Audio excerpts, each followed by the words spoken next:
Буа районының Ямбулат хуҗалыгында ире мөгезле терлекләрне орлыкландыруның ясалма ысулы кулланылды. Ул терлекчелекте иң киң таралган һәм нәсел яхшыртуның ышанычлы методы булып санала.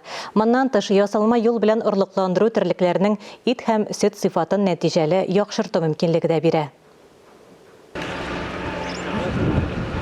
Ветеринар табиб Яна Михеева яралгыны трансплантациягә әзерди. Иң беренче эш итеп эмбрион эрителә. Моңа 10-15 секунд вакыт бирелә. Пар чыгып бетеп, беренче су тамчылары барлыкка килгәч, яралгы сулы савытка урнаштырыла.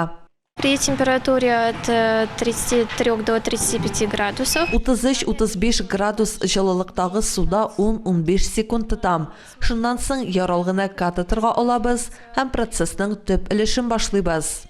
Ямбулат хуҗалыгында ясалма орлыкландыру өчен 36 баш мөгезле ире терлек сайлап алынган. Яралгыны күчереп утырту алдыннан аларның барысына да тикшерү үткәрелгән. Үзе аша аналыкта ялкынсыну процесслары булмауны һәм бозаулау өчен кирәк булган сары җисемнәрнең барлыгын караганнар. Здесь самое важное при пересадке, да, что Монда иң мөһиме эмбрион һәм реципиентның 7 көнлек булулары. Трансплантация өчен иң яхшы донорлар елына 11 тоннадан артык сөт бирә торган сыерлардан эмбрионнар алынган. Моннан тыш хайваннарның нәселе дә өйрәнелгән.